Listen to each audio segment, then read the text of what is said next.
Savitri silks చేనేత వస్త్రాల అద్భుత ప్రపంచం. సంప్రదాయం స్టైల్ ఒకే చోట. నమస్కారం గురుగారు. ఓం శ్రీ మహాగణాధిపతయే నమః. గురుగారు, శ్రీరామనవమి రాబోతోంది. శ్రీరామనవమి రోజు మామూలుగా అందరూ గుడికి వెళ్తూ ఉంటారు, ఆలయానికి వెళ్ళి అక్కడ సీతారాముల కళ్యాణం చూస్తూ ఉంటారు, పూజా కార్యక్రమాలు చేస్తూ ఉంటారు. అయితే ఇంట్లో చేసుకోవాలి అనుకునే వాళ్ళు పూజా విధానం ఏ రకంగా ఉండాలి, ఏ రకమైన నియమాలు ఆచరించాలి గురుగారు? తప్పకుండా అమ్మా. సీతారాముల కళ్యాణం భువిలో గొప్ప విషయం మాది. అవును. అందుకనే సాధారణంగా ఎవ్వరి వివాహం జరిగినా సీతారాఘవయోర్ వివాహ అనుకుంటూనే ఆ మంగళాష్టకాలు లగ్నాష్టకాలు వాళ్ళ గురించి ఉంటుంది. శ్రీరామ పత్ని జనకస్య పుత్రి సీతాగణా సుందర కోమలాంగి భూగర్భజాత భువనైకమాత వధూవరాభ్యాం వరదా భవంతు అనుకుంటూ వారి గురించే, అంటే సీతామ్మవారు రాముడు వారి ఒక్క కమనీయం ఎలా ఉంటుంది అనేటువంటివి అలానే ఉండాలని చెప్పి లగ్నాష్టకాలు మంగళాష్టకాలు ఇస్తూ ఉంటారు. జానక్యా కమలామలాంజలి పుటేయా పద్మరాగాయితా. దాని గురించి అర్థం తెలుసుకుంటే ఈ వివాహంలో ఈ తలంబ్రాలకి అంత గొప్పటి విధానం ఉందా, చెప్పబడి ఉన్నదని చెప్పి ఒళ్ళు పులకరిస్తుందమ్మా. అంతది గొప్పది. ఆ విధానాన్ని మనము గుళ్ళల్లో గోపురాల్లో వెళ్ళి చూడటం కన్నా ఇంట్లో చేసుకోవటం అంటే ఎంత ఆనందకరంగా ఉంటుందో. ఇంట్లో మన చక్కగా బొమ్మలు దొరుకుతాయి చక్కగా మనకు. ఆ బొమ్మలు పెట్టేసుకొని చక్కగా అంగరంగ వైభవంగా వాటిని అలంకారం చేసుకోవటం, పెళ్లి కొడుకులాగా బాసికాలు కట్టి అవన్నీ కట్టేస్తాం కదా.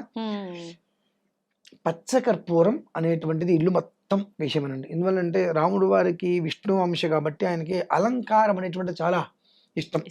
చక్కటి అలంకారం, ఆ అలంకారం మధ్యలో వాళ్ళని ఉంచి ఎటు చూసినా పచ్చకర్పూరపు సువాసన వస్తూ విష్ణు సహస్రనామం వాళ్ళకి అవకాశం ఉంటే వాళ్ళు చదువుకోవటం, లేదు ఆ విష్ణు సహస్రనామం అనేటువంటిది చెబితే అది ఎలా ఉంటుందంటే చక్కగా వనమాలి గదీశార్ంఘీ శంఖీ చక్రీ చనందకీ శ్రీమాన్ నారాయణో విష్ణు వాసుదేవోభిరక్షతు అనేటువంటిది చివరిలో మనకు వస్తూ ఉంటుంది. మొదటి నుంచి వస్తే ఆ ధ్యాన శ్లోకాలతో మొదలు పెట్టుకుంటే అమ్మా ఒళ్ళు పులకరించిపోతుంది వింటుంటే మనం. అస్య శ్రీ విష్ణోర్దివ్య సహస్రనామ స్తోత్ర మహామంత్రస్య శ్రీ వేదవ్యాసో భగవాన్ ఋషి అనుష్టుప్ ఛందః శ్రీ మహావిష్ణు పరమాత్మా శ్రీమన్నారాయణో దేవత అమృతాంశూద్భవో భానురితి బీజం దేవకీ నందన సృష్టేతి శక్తి ఉద్భవ క్షోభనో దేవ ఇతి పరమో మంత్ర శంఖబృన్నందకీ చక్రీతి కీలకం శార్ంగదన్వా గదాధర ఇత్యస్త్రం రథాంగపానిరక్షోభ్య ఇతి నేత్రం త్రిసామాసామగ సామేతి కవచం ఆనందం పరబ్రహ్మేతి యోని రతస్సుదర్శన కాల ఇతి దిగ్బంధ శ్రీ విశ్వరూప ఇతి ధ్యానం అనుకుంటూ ఆ రాముడి వారిని ధ్యాన శ్లోకాలతో స్తుతిస్తుంటే క్షీరోధన్వత్ ప్రదేశే శుచిమని విలసత్సైకతే మౌక్తికానాం మాలా క్లుప్తాసనస్థ స్ఫటికమనిర్భైర్మౌక్తికైర్మండితాంగః శుభ్రైరభ్రైరదభ్రైరుపరి విరచితైర్ముక్త పీయూష వర్షైః ఆనందీనః పునీయాదరి నరలగదా శంఖపాణిర్ముకుందః భూఃపాదౌ యస్య నాభిర్వియతసురనిలశ్చంద్ర సూర్యౌ చ నేత్రే కర్ణావాసాశ్చిరౌద్యోర్ముఖమపి దహనో యస్య వాస్తేయమబ్ధిః అంతస్థం యస్య విశ్వం సురనరఖగో భోగి గంధర్వదైత్యైః చిత్రం రం రమ్యతే తం త్రిభువన వపుషం విష్ణుమీశం నమామి. ఓం నమో భగవతే వాసుదేవాయ అనుకుంటూ ఆయన్ని స్తుతిస్తుంటే ఆ స్వామివారు పులకించిపోతారమ్మా. శాంతాకారం భుజగశయనం పద్మనాభం సురేశం విశ్వాకారం గగన సదృశం మేఘవర్ణం శుభాంగం లక్ష్మీకాంతం కమలనయనం యోగి హృద్యానగమ్యం వందే విష్ణుం భవభయహరం సర్వలోకైకనాథం మేఘశ్యామం పీతకౌసేయవాసం శ్రీవత్సాంతం కౌస్తుభోద్భాసితాంగం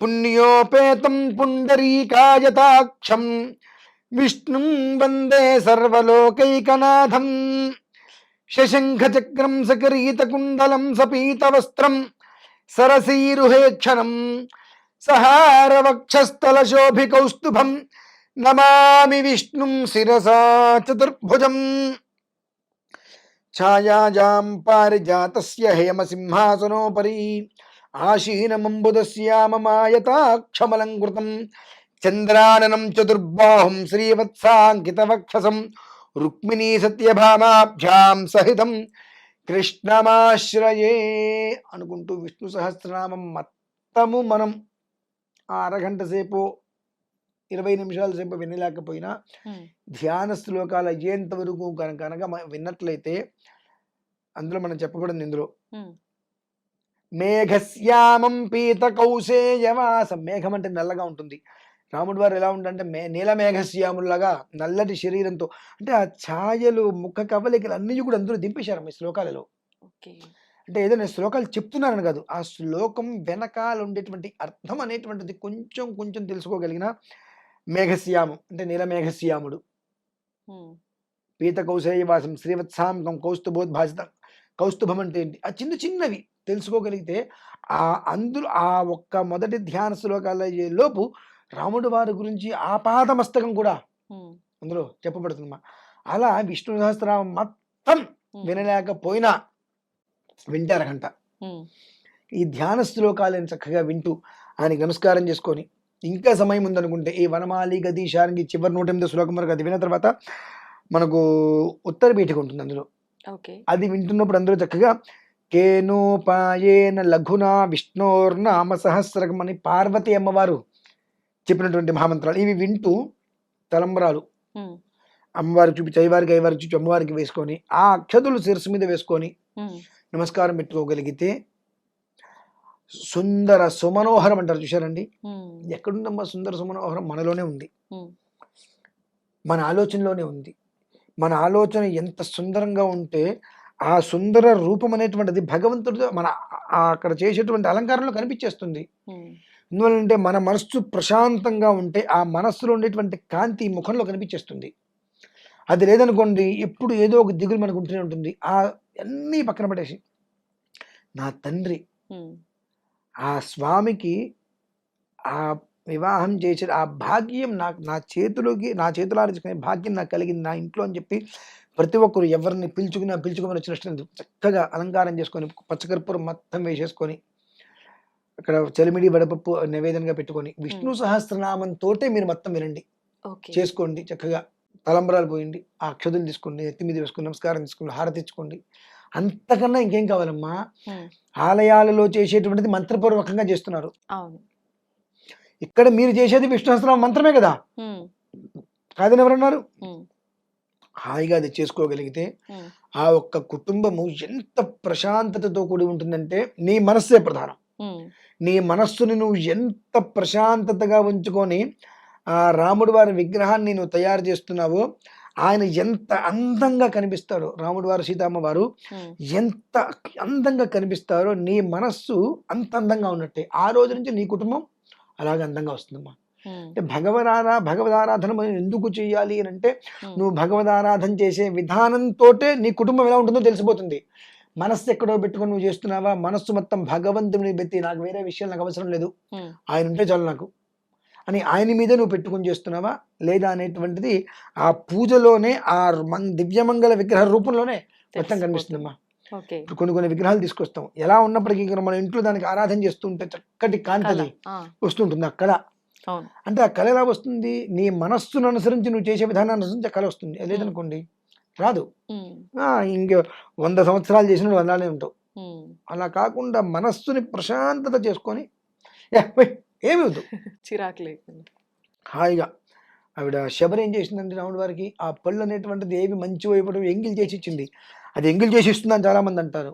కానీ నా దేవుడు ఏది పెడితే అది పెడితే ఎట్లా, తీయగా ఉన్న పండు మాత్రమే దేవుడికి పెట్టాలి, పుల్లగా ఉన్నదో వగరుగా ఉంది పెడితే ఎట్లా, అది ప్రేమ అంటే. నువ్వు ఎంగిల్ చేసి పెడతావని కాదమ్మా. ప్రేమ అంటే ఎలా ఉంటుంది అంటే నువ్వు ఎలాంటి పదార్థం తింటావు, ఆహారం తింటావు, ఆహారంగా నువ్వు తినాలంటే మంచివి చూసుకొని తెచ్చుకుంటావు. అట్లానే భగవంతుడికి పెట్టు నువ్వు. అది ప్రేమ అంటే భగవంతుడి మీద.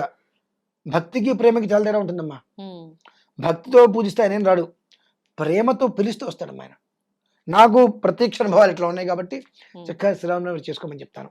ఓకే, అది ఎవరింట్లో వాళ్ళు హడావిడి లేకుండా సింపుల్ గా ఈ రకంగా చేసుకోవచ్చు, చాలా మంచిది కూడా. థ్యాంక్ యూ గురుగారు, చాలా మంచి విషయాలు తెలియజేస్తారు.